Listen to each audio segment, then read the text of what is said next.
여러분, 우리가 살아오면서 내 인생이 많은 일들이 있었지요. 그런데 가장 기념될 만한 일, 나는 평생 이 일이 최고야, 이건 정말로 자랑하고 싶어, 이거는 내놓을 만한 일, 무슨 일이 있겠어요? 무슨 일이 있겠어요? 대답하지 마세요. 무슨 일이 있겠어요? 나 이거 정말로 한번 여유를 가지고 좀 돌아보기도 하고 생각도 해보지. 거침없이 그렇게 이 똑똑하면 그럴까? 시편 38편 오늘 표제어에 1절 위에 뭐라고 써져 있어요? 다윗의 기념시. 다윗이 다윗 일생 파란만장한 인생을 살았는데 다윗의 기념시가요 2개 있어요. 2개. 그런데 똑같은 내용이에요. 똑같은 내용인데 다윗이 엄청난 사건들이 많았는데 다윗은 그의 생에 뭘 기념하고 있었을까? 제가 생각해 보니까 다윗이 이런 걸 기억하지 않았을까 싶어요. 다윗의 집에 어느 날 사무엘 선지자가 왔어요. 그 엄청난 선지자가 다윗의 집에 온 거예요. 사실은 어마어마한 선지자죠. 그 전에 이미 사울의 머리에 손을 얹고 안수해서 왕을 삼았으니까 왕보다 더 높은 선지자가 누구 집에 왔냐면요, 다윗의 집에 왔어요. 다윗의 집에. 그렇더니 아들 데려오너라 이새에게 얘기했더니 아들을 엘리압으로부터 쫙 세워놨는데 그 사무엘이 보면서 너 아니라는 거예요. 계속 제끼는 거예요. 아니요. 그래서 7 아들을 제끼고는 아니다는 거예요. 막 안수하려고 하고 외모가 출중하고 축복하려고 하면 하나님 하지 마라. 아니다. 그래서 7째까지 아니다고 하고 아버지 이새에게 물었어요. 아들이 없냐고. 그랬더니 하나 있대요. 뭐 하냐고. 들에서 양치고 있다. 왜 아들 다 데려놓으라고 했는데 안 데려왔냐 했더니 그 아들은 감이 안 됩니다. 무슨 소리냐? 그거 데려와. 그랬더니 형제들이 가가지고요, 다윗아! 성경에는 그렇게 안 써졌지만 그렇게 불렀을 거예요. 왜요? 그랬더니 집에서 너 빨리 찾는다. 나라의 선지자 사무엘이 왔어. 그리고 너를 찾는다니까. 그래요, 빨리 가자. 그리고 집에 들어갔더니 세상에 이 다윗을 왕 대접을 하고 식사에 숟가락을 들지 않고 식구대로 기다리고 있는 거예요. 그리고는 이리 오너라. 그리고는 무릎 꿇혀놓고 다윗의 머리에 손을 얹고 축복 안수기도를 하는데, 무슨 안수기도를 하는 거예요? 전능하신 하나님, 살아계신 하나님이요, 다윗을 이스라엘의 왕 삼으시고 나라가 번영하도록 축복해 주옵소서. 그래서 다윗이 이런 고백을 하잖아요. 시편 27편 10절에 내 부모는 나를 버렸습니다. 여호와는 나를 영접하십니다. 사람 취급도 하지 않고 아버지도 나를 버렸는데 세상에 하나님이 나를 불러가지고 왕으로 기름 부다니 감당할 수 없는 일이에요. 기념할 만하지 않겠어요? 그러나 다윗은 이것을 기념하지 않아요. 다윗은요, 어린 시절에 골리앗과의 전쟁을 치루었어요. 다윗의 키가 몇 센치였어요? 2m 90. 얼마? 2m 90 키가. 2m 90짜리 일어나 보세요.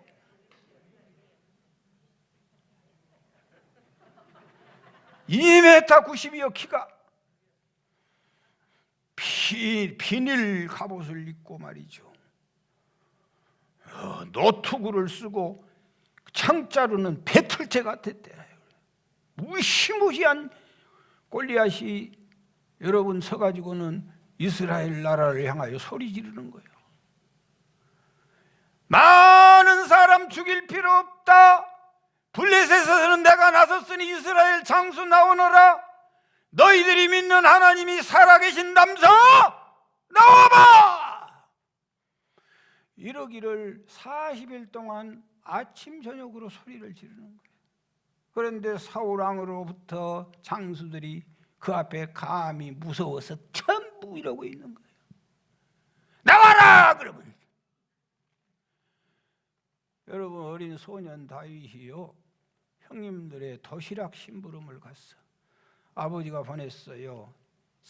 다윗은 아직 어려가지고 전쟁터에 나가도 못한 아기를 보내는 거예요. 전세가 어떻게 되는가 좀 알아봐라. 가서 보니까 그 광경이 펼쳐지고 있는 거예요. 하나님의 사람 다윗이 하나님의 자존심이 땅바닥에 떨어지고 있는데, 하나님의 이름이, 하나님의 교회가 멸시와 조롱과 천대를 당하고 있는데 불구하고 수많은 전체 민족이 하나님을 믿는 백성들이 전부 하나님의 자존감이 욕을 먹고 있는데도 자기 목숨 하나 부지하려고 전부 숨고 있는 거예요. 여러분, 땅에 떨어진 하나님의 자존감 때문에 이 하나님의 자존심이 짓밟히고 있는데, 성령의 불이 다윗의 가슴 속에 타오르라 가지고요, 저 할례 받지 못한 블레셋 사람이 누구이기에 내 살아계신 하나님의 이름을 모욕하느냐. 그리고 물맷돌을 가지고 가가지고요 사울을, 미안해요, 골리앗을 때려잡았어요. 기념할 만하지요? 아멘. 기념할 만하지 않아요? 그런데도 다윗은 그걸 기록하지 않아요.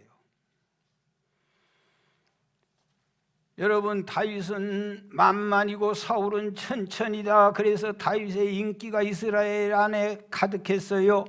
그래서 왕 사울이 다윗을 시기하기 시작하고 이 다윗을 죽이려고 하는데 잡을 방법이 없네요. 그래서 마지막에는요, 다윗의 측근의 사람들을 다 없애는 거예요. 다윗이 놉당 아히멜렉의 집에 숨었는데 아히멜렉의 집안이 다윗을 도와줬다는 이유로 그의 가족 제사장 85명을 나라의 왕이 죽이는 거예요.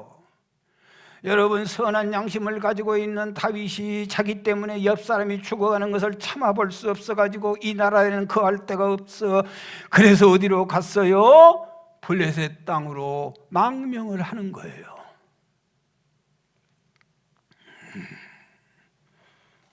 그런데 참 감사한 것은 한 사람도 오늘 설교는 조는 사람이 없네.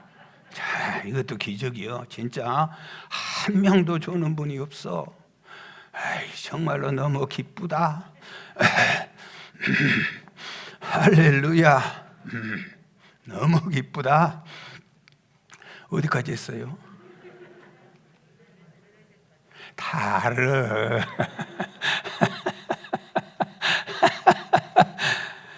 어디까지 했다고?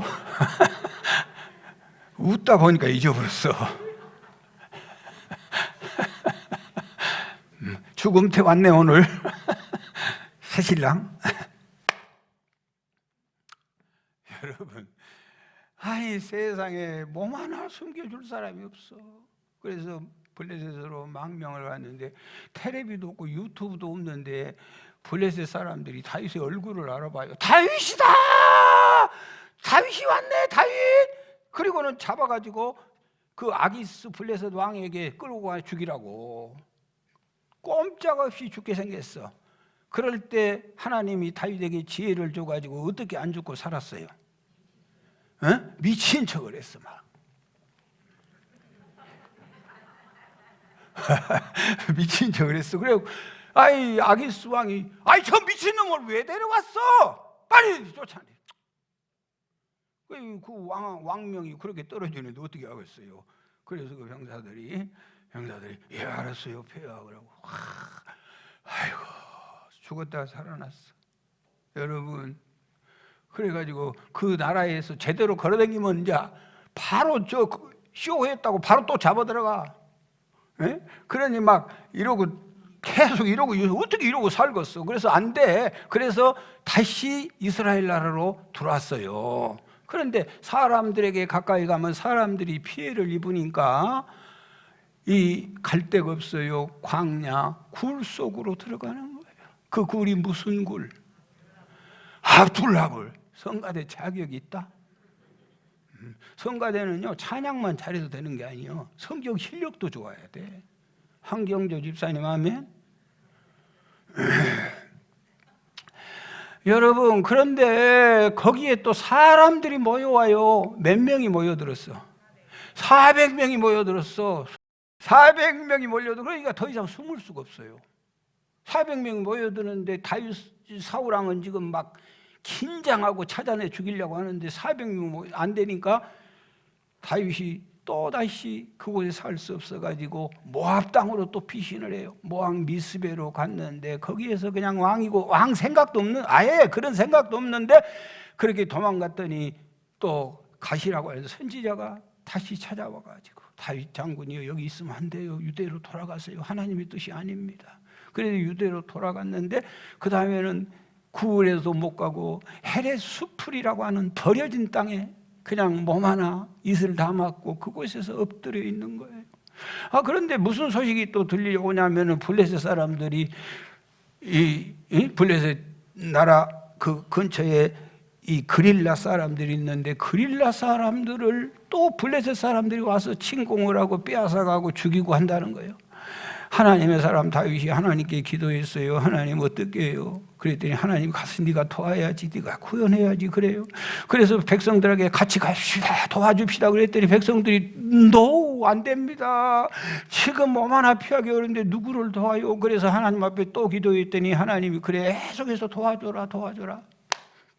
군대를 데리고 가가지고 블레셋을 무찌르고 그릴라 사람들을 다 구원해 줬어요. 얼마나 고맙고 감사한 일이야. 그런데 기가 막힌 일이 또 벌어졌어요. 그릴라 사람들이요 사울에게 찾아가서 다윗이 여기 있다고 잡아가라고 또 고발했어. 자, 인간들 진짜 못됐어요. 그래 사울이 군대를 거느리고 다윗을 잡으라고 쫓아오는데 하나님이 다윗을 사랑하고 지키는 사람이 누구냐? 다윗이. 하나님이 세우지 아니하면 세우는 자의 수고가 헛되고 하나님이 지켜주지 아니하면 파수꾼이 경성함이 허사예요. 여러분 사울의 군대가 다윗을 잡으러 오는데 하나님이 너무 급했더니 반대쪽에서 블레셋 군대가 또 쳐들어오게 전쟁을 일으켜버린 거예요. 그러니까 다윗을 잡으려고 하다가 전쟁이 더 급한 거예요.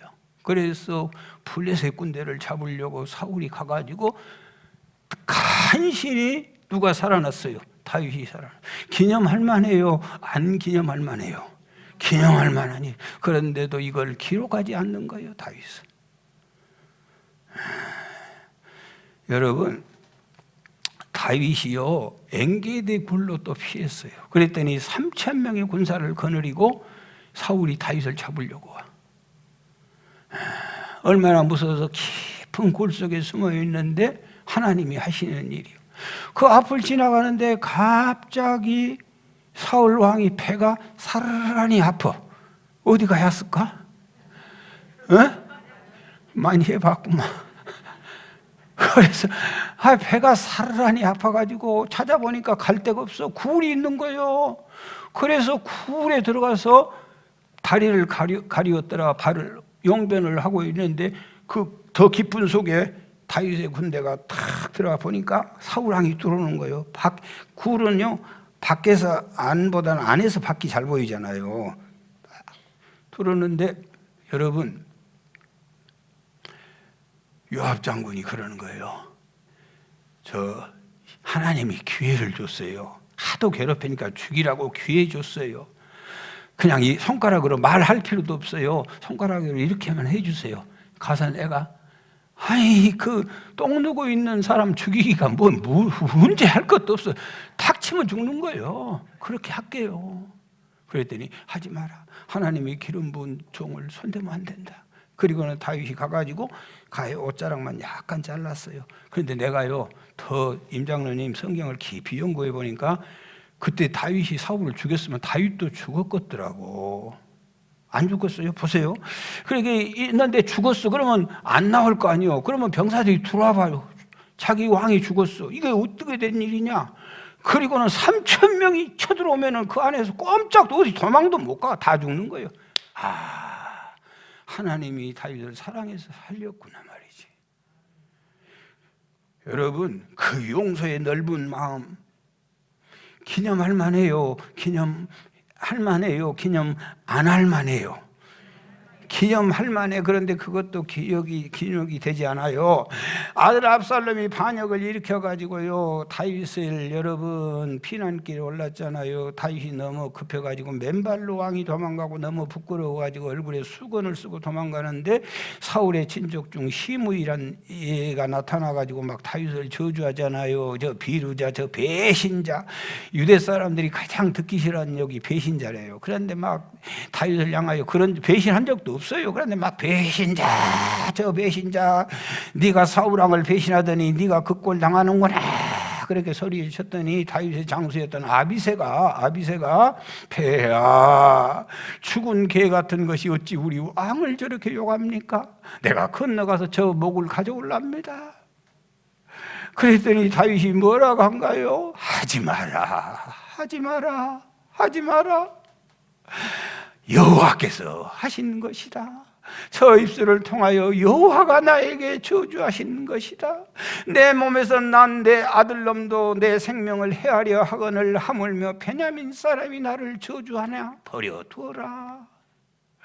여러분, 돌을 던지고 모래를 뿌리면서 계속해서 쫓아와서 저주하는데 대꾸도 않고 가는 거예요.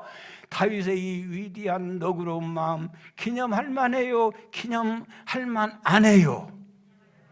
기념할 만하지 않아요? 그런데 그것도 아니에요. 오늘 시편 38편에 다윗이 기념할 만한 것은 뭘 기념하냐? 여러분 꼭 잊지 마십시오. 너무너무 소중한, 나는 40년께 목회하면서 오늘 이 본문의 설교를 처음 하는 거예요. 충격으로 와닿았어요. 다윗은요, 여러분, 자기의 죄를 기념하는 거예요. 어리석은 사람은 성공을 기억하고 지혜로운 사람은 죄를 기억한다. 시작.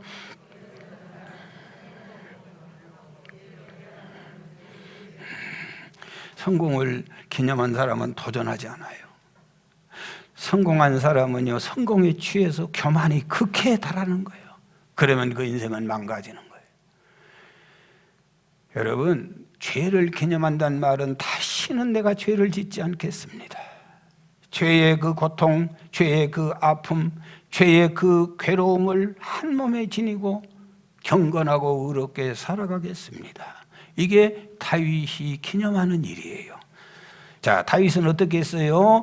열왕기상 15장 5절 시작. 이는 다윗이 햇사람 우리아의 길 외에는 평생에 여호와 보시기에 정직하게 행하고 그 일 외에는 평생에 정직하게 행하고 자기에게 명령하신 모든 일을 어기지 아니하였더라. 이 죄를, 그 우리아의 아내 밧세바를 범한 죄를 마음속에 얼마나 강하게 기억하고 항상 죄가 내 앞에 있습니다. 이 죄를 간직하고 살아서 다시는 죄를 짓지 않았다는 거예요. 여러분, 영광스럽고 성공하고 빛나고 멋진 사건들이 다윗에게 얼마나 많았어요. 그런데 그런 걸 기억하지 아니하고 나는 죄를 기억합니다. 죄의 결과는 정신적인 엄청난 고통을 가져다 줍니다. 이제부터 정신을 차리시고 설교를 들으셔야 돼. 그리고 마스크 썼다고 제발 인상 쓰지 마시오. 아, 진짜 꼭 마스크 쓰고 이러고 있네. 무슨 설교하고 있어? 아니, 그냥 좋게 이러고 들어. 그러지 뭘 하고 이렇게 막. 여러분, 아담과 하와가요, 선악과 먹기 전에는 하나님하고 친구였어요. 그런데 선악과 먹고 났더니 하나님하고 원수 돼버려. 하나님이 너무나 무서운 존재가 돼버렸어요. 여러분, 하나님이 무섭지요? 아멘. 또 눈치는 빨라가지고 안 무섭다게 속으로는 벌벌 떨고 삼서.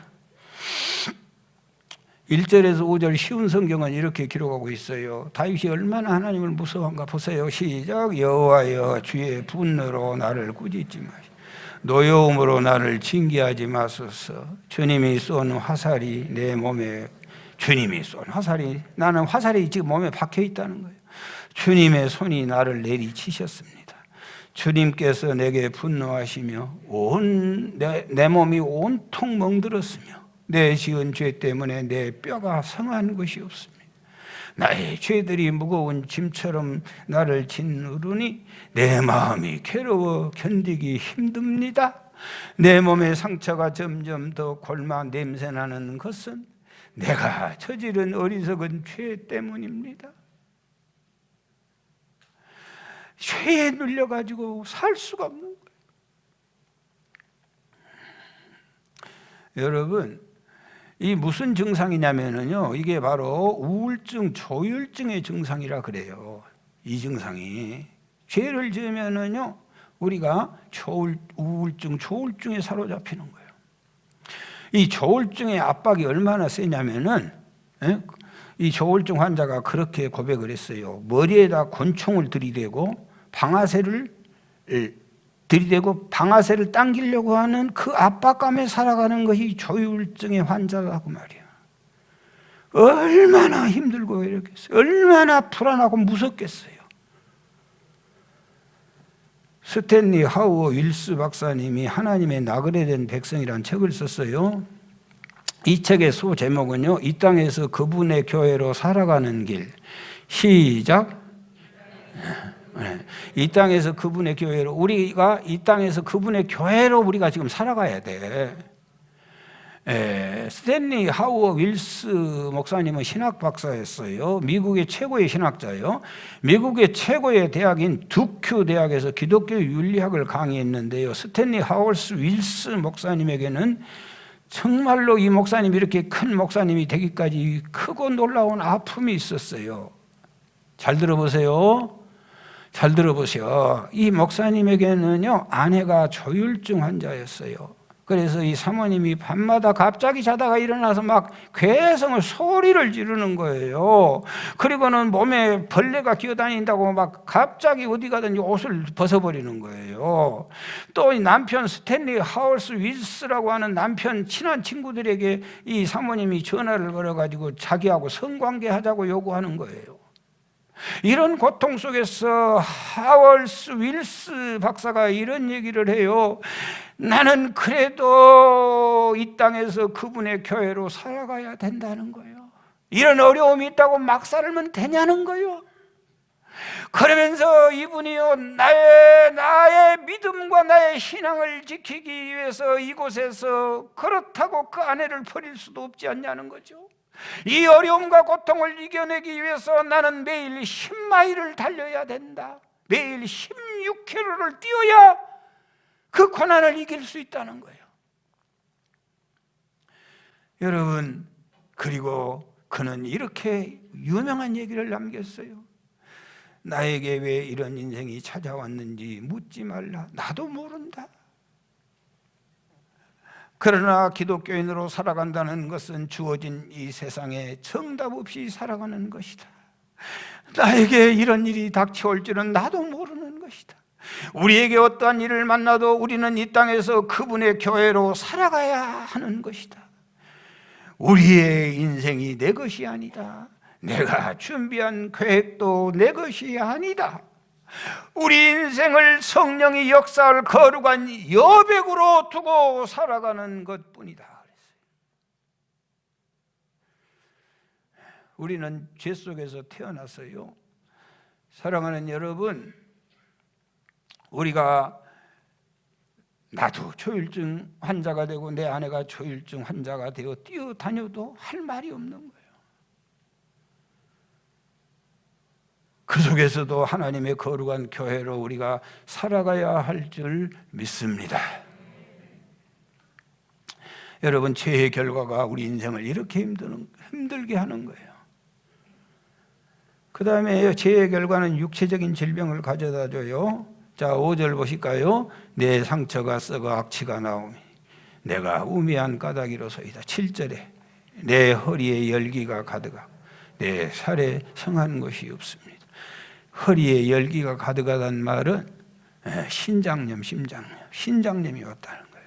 살이 성하는 것이 없다는 것은요, 아프면 상처가 낫질 않아요. 당뇨병 환자가 됐다는 거예요. 내 심장은 뛰고 부정맥이든지 심장 판막에 문제가 생겼다는 거예요. 나는 다윗이 이렇게 몸이 부실한지를 몰랐어요. 내 기력이 쇠하여 내 눈의 빛도 나를 떠났습니다. 그래서 당뇨로 시력을 잃었다는 거예요. 성한 것이 없어요. 이게 육체적인 질병이 우리에게 주는 결과일 뿐이에요. 여러분, 우리 교회에 허인실 집사님이 은혜약국 하고 있어요. 은혜약국을 내가 종종 가요. 가서 이쁜 두 집사님 기도도 해주고 돌아보면서 오늘 내가 2부 때 허인실 집사님 왔길래 얘기했는데, 참 볼 때마다 나는 약국에 가면요 마음이 무거워요. 왜 그러냐면은요, 우리 조 집사님하고 오 집사님도 해지에서 지금 부부가 따로 약국을 2개 하고 계시는데 참 고마워. 예배 빠짐없이 이렇게 오시네. 두 분 집사님, 조병원 집사님, 오영님 집사님. 한번 일어서세요. 우리 조 집사님, 조병원 집사님, 오 집사님 한번 일어서세요. 저분들이 부부가 약국을 해지해서 2개 가지고 따로따로 하고 있어. 두 사람이 하나 해도 되겠더만. 너무너무 예배 잘 참석해 주셔서 감사. 해제 면소제 하고 있어요. 사람들이 괜찮으면 박수도 쳐주고 그래. 참 고마워. 너무 고마운데 약국에 갈 때마다 난 뭘 느끼냐면요, 세상에 너무 약장에 약이 그렇게 가득 차 있는지 모르겠어요. 볼 때마다 느끼는 거예요. 뭔 너무 약이 그렇게도 많아. 사다리 타고 올라가서 내려다 준다니까. 뭔 너무 사람들이 그렇게 아픈 사람이 많은지 모르겠어. 오늘 6절에도 뭐라고 해요? 내가 아프고 힘이 구부러졌으며 종일토록 슬픔 중에 다닙니다. 8절에 내가 피곤하고 힘이 상하였으며 마음이 불안하여 신음하나이다. 사랑하는 여러분, 우리의 육체의 질병이 어디서부터 왔냐? 하나님께 대한 범죄함으로 인하여 인류가 이렇게 죄 속에서, 병 속에서 살아가고 있는 거예요. 그 다음에 세 번째는요, 죄의 결과는 단절 관계를 말해요. 11절 보세요. 시작. 내가 사랑하는 자와 내 친구들이 내 상처를 멀리하고 내 친족들도 멀리 선하이다. 여러분, 왜 우리가 죄를 지으면 안 되냐? 죄를 지으면 관계가 다 깨져버려요.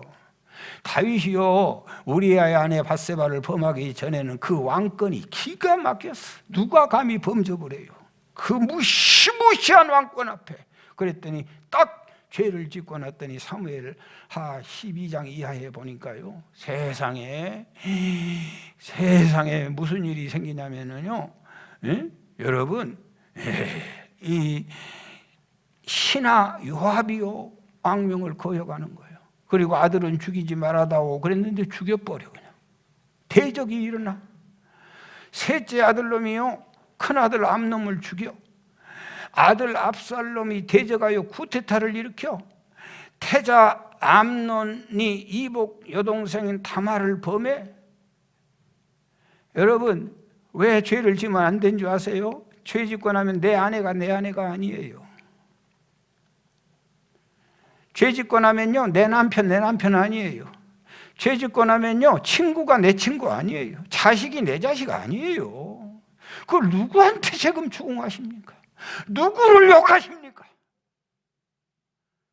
그래서 시편 3편에 여호와여 나의 대적이 어찌 그리 많은지요? 일어나 나를 치는 자가 많습니다. 많은 사람이 나를 대적하여 말하기를 그는 하나님께 구원을 받지 못한다. 조롱합니다. 죄 지으면 안 돼요. 죄 지으면요, 여러분 모든 권위가 다 무너지는 거예요. 그래서 무서운 거예요.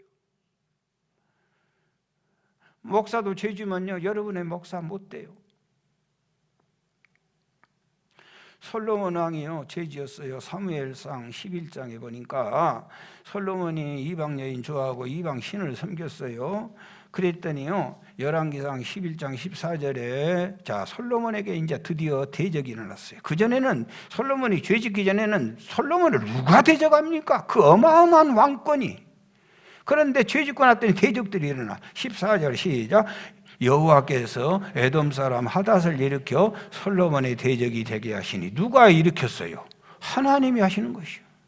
그 다음에 23절 보세요. 하나님이 또 엘리야다의 아들 르손을 일으켜 솔로몬의 대적이 되게 하시니.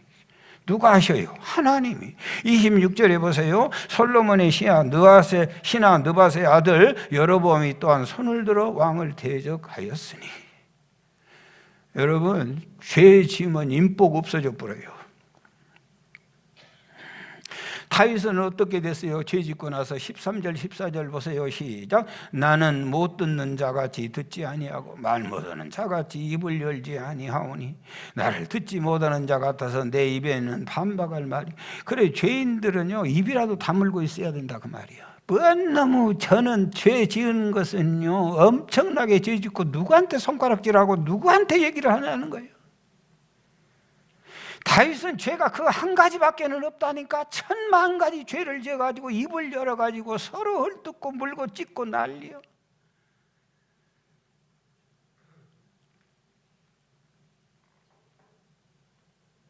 얼마 전에 자살했어요. 서울시장 박원순 시장.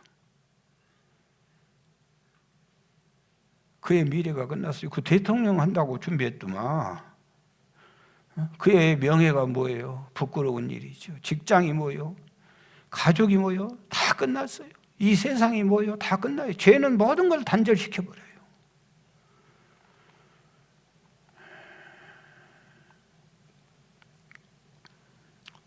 여러분 힘들지요? 여러분 엄청나게 고통스럽잖아요.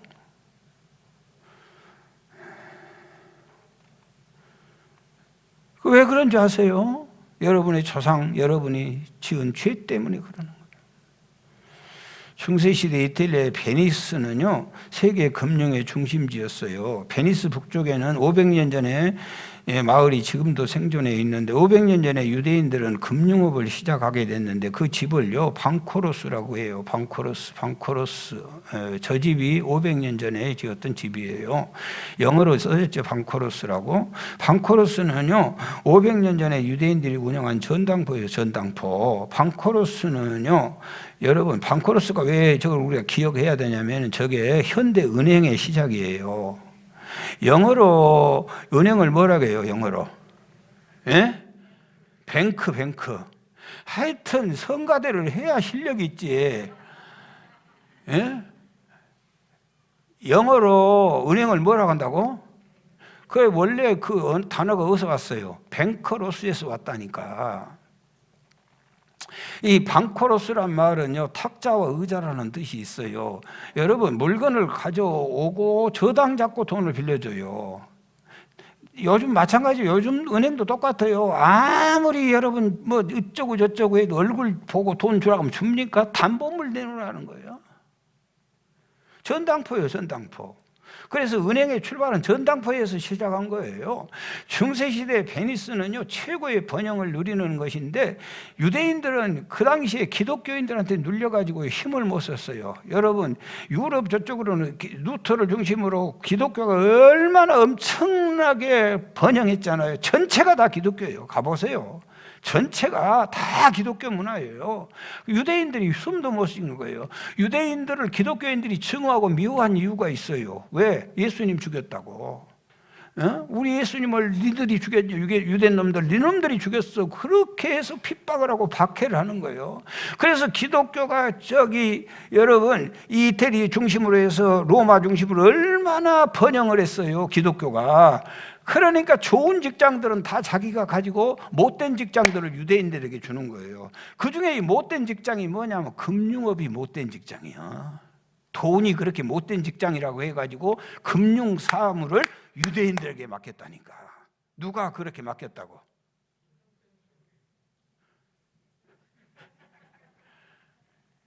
그런데 설교를 조금 집중하면 또 그 전에 것을 꼭 잊어버려. 여러분, 그래서 이 유명한 윌리엄 셰익스피어의 희곡 베니스의 상인이 그때 출간하는 거예요. 그건 누구를 비하해서, 유대 사람들을 비하해서 만들어 놓은 작품이에요. 자, 그러면 이 전당포 주인이 이 작품에서 누구로 나와요? 이분은 알대? 누구요? 그 유명한 샤일록이라고 하는 사람이 전당포 주인으로 나와요. 그랬는데 전당포 주인 샤일록과 별로 관계가 좋지 않던 안토니아가 돈을 빌리러 왔어요. 얼마 빌려주리? 그랬더니 300타켓을 빌려달라고 하는데 300타켓은 그 당시에 고급 주택 한 채 값을 빌려달라는 거예요. 그러면 담보물 내놔라. 그래, 담보물이 없다는 거예요. 그러면서 돈 내놓으라고 하냐? 담보물 없다. 그 담보물로 그러면은 가슴팍에 있는 1파운드 살을 그러면 떼어내기로 그에게 서약을 하고, 얼마나 샤일록이 안토니아가 미우니까 이번 기회에 죽이려고 작정을 한 거예요. 그리고 돈을 빌려줬는데 예정된 기한에 돈을 갚지를 못했어요. 샤일록과 안토니아가 법정에 서게 됐는데, 여러분, 이제 칼을 들이대고 이 서류대로 가슴팍에 있는 1파운드 살을 도려내야 되는데 1파운드 가슴팍에 살을 도려내고 살 사람이 어디가 있겠어요? 그런데 법학 박사였던 재판관 포샤라고 하는 사람이 이걸 재판결을 내려야 되는데 난처한 입장에 처했어요.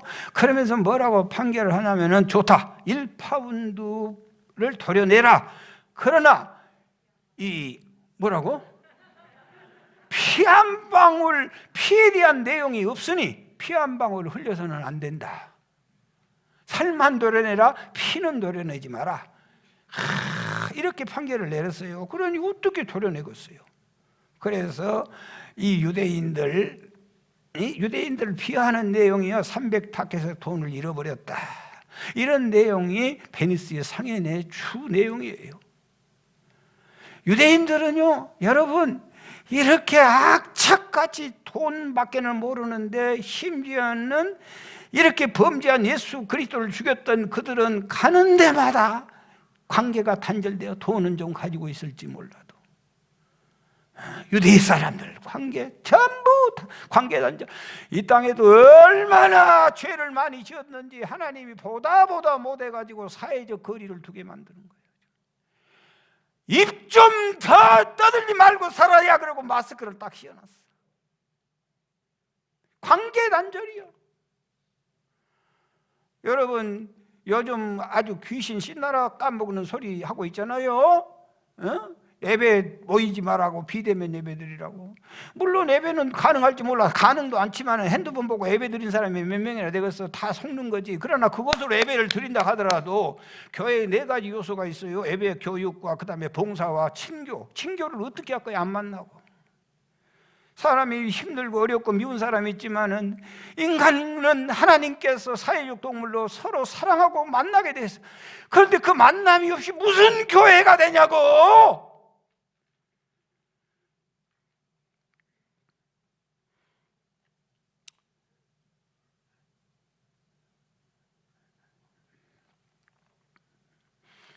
여러분, 범죄한 인간들은요, 사람이 없어. 사람이 전부 관계가 단절돼.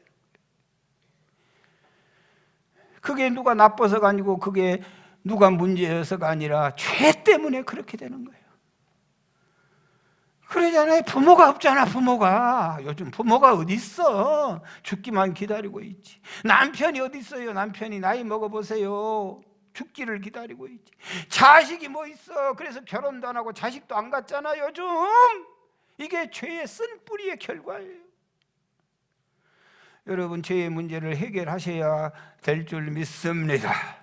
그러면 사람들이 좋아지고 관계가 회복되고 영육이 강건함을 얻게 될 줄 믿습니다. 죄의 해결 문제에 대해서 15절, 21절, 22절에 말씀하고 있어요. 시작. 여호와여, 내가 주를 바라싸우니 내 주 하나님이여 내게 응답하시리이다. 여호와여, 나를 버리지 마소서. 나의 하나님이여 나를 멀리하지 마소서. 22절. 속히 나를 도우소서. 주 나의 하나님이여. 주님을 바라봅니다. 십자가에 달리셔서 우리의 모든 죄를 대신하기 위하여 붉은 피를 쏟아주신 주의 품에 안길 때만이 우리의 죄의 문제는 해결되게 된 줄 믿습니다. 할렐루야, 할렐루야. 주님 나를 멀리하지 마세요. 주님 멀리하지 마세요. 주의 보배로운 피 안에 내가 살게 해주세요. 하나님의 교회를 떠나지 않게 하여 주세요. 붉은 피 은혜 안에 살게 하여 주세요. 아멘. 나를 구원해 주세요. 말씀 묵상하는데 국제시장 영화가 생각났어. 국제시장 영화 안 본 사람 없잖아요. 여러분, 이제 윤덕수가 나이가 노인네가 돼가지고 허리가 다 구부정하고 머리가 흰머리가 됐어요. 마지막 언덕에 앉아서 촥 지나가는 배를 바라보면서 아내 이름이 서영자가 아니라 오영자요. 그러니까 나이 먹은 노인네가 사랑하는 아내를 여보 이렇게 부르지 않고 영자야 그렇게 부르더라고. 그런데 나이가 임영우 장로님 나이가 많이 먹어가지고 그렇게 불러도 좋을 것 같아. 삼님아 이렇게 말자야 이거 좋아. 정스럽지 않아요? 문자야 문자. 여러분, 그래서 덕수가 팔을 내밀며 영자의 등을 돌리면서 영자야, 참 그 말이 감동이 오더라고. 영자야 그렇게 불러. 그러면서 뭐라고 한 줄 아세요? 영자야 고생만 했다. 우리가 너무 힘들고 어려운 시대를 살았다. 다 살아났고 그러는 거예요. 그러면서 뭐라고 한 줄 아세요? 그래도 우리 때 힘들고 어려워서 다행이지. 우리 때 힘들고 어려워서 다행이지. 우리 자녀들이 이 고생을 당했으면 어찌할 뻔했노? 내가 당해서 다행이지 내 새끼들이 이 고생을 당했으면 어찌할 뻔했노?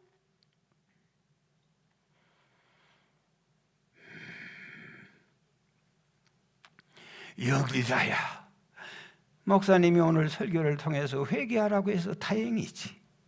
만약에 모르고 지나가서 하나님의 백보자 심판의 자리에서 이 재앙을 만난다면 어찌할 뻔했노? 죄의 쓴 뿌리를 반드시 뽑아내야 될 줄 믿습니다. 여러분 분명히 아십시오. 죄의 회개 용서함을 받았다는 말은 다시는 죄를 안 짓는다는 말이에요. 죄 짓고 회개하고 회개하고 죄 짓고 그 용서 아닙니다. 착각하지 마십시오. 가늠하다 현장에 잡혀온 여인에게 주님이 말씀하신 말이 뭐예요? 나도 너를 정죄하지 아니한다. 다시는 죄를 범하지 말아라.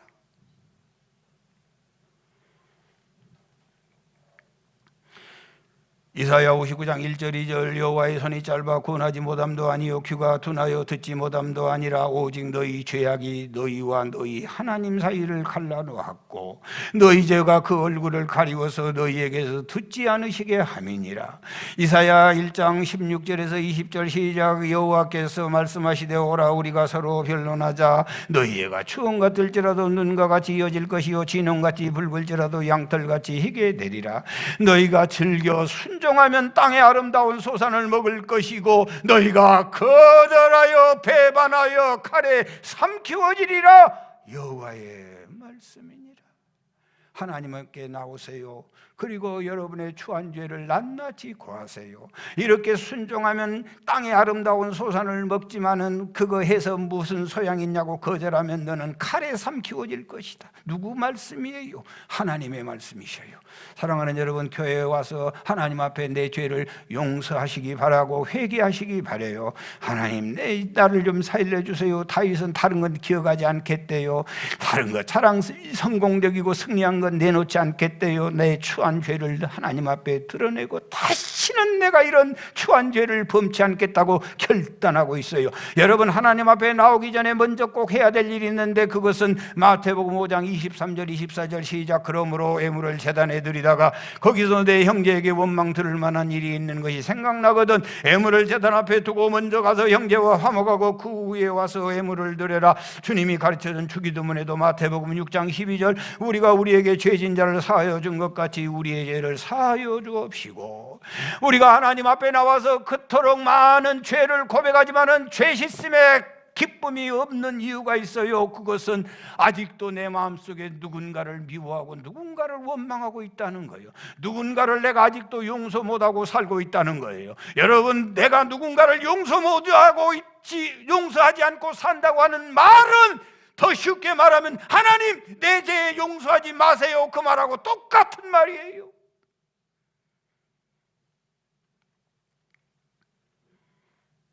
마태복음 18장 21절에 보니까 용서할 줄 모르는 종이라고 나와 있어요. 어떤 임금이 10,000달란트 빚진 자를 데려왔는데 1달란트가 6,000데나리온이에요. 여러분, 1달란트가 6,000데나리온은요, 여러분 20년 동안 한 푼도 쓰지 않고 하루도 쉬지 않고 벌어야 되는 돈이 1달란트예요. 1달란트. 그런데 10,000달란트라니까 200년 동안 200만 년 동안을 벌어야 될 돈, 200만 년 동안을 벌어야 될 돈이 얼마냐? 10,000달란트예요. 그러니까 네 제주로는 평생 갚아도 갚을 수 없는 엄청난 빚을 진 거예요.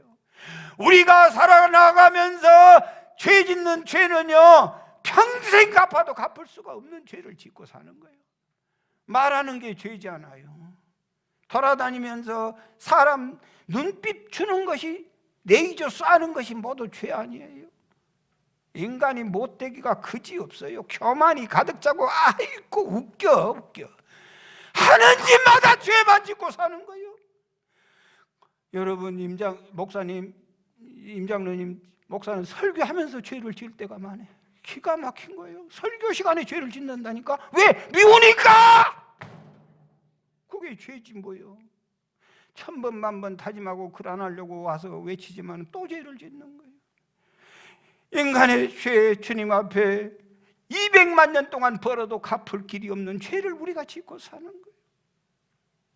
나만 아니라 내 처자식, 내 몸만 아니라 내 아내까지 다 잡아 맞춰도 갚을 길이 없는 죄를 우리가 짓고 사는 거예요. 주님 전에 나와서 용서해 달라고 갚아보겠다고 눈물로 기도했더니 주님이 용서해 줬어요.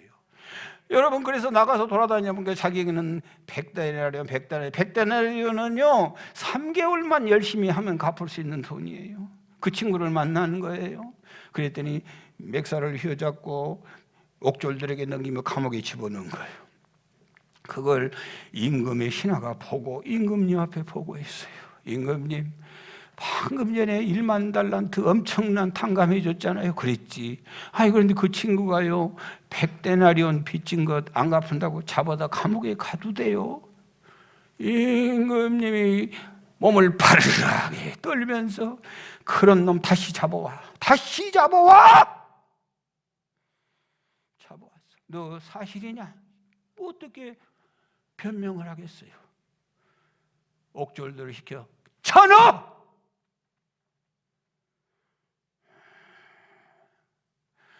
마태복음 18장 35절에 그 사건 후에 하나님이 우리에게 주는 교훈이 있어요. 시작. 너희가 각각 마음으로 형제를 용서하지 아니하면 나의 하나님 아버지께서도 너희에게 이와 같이 하시리라. 여러분, 하나님 앞에 나오지만은 마음속에 이런 미움 덩어리를, 이런 원망 덩어리를, 이런 원수를 가지고 와서 하는 거 소용없는 일이라 그 말이요.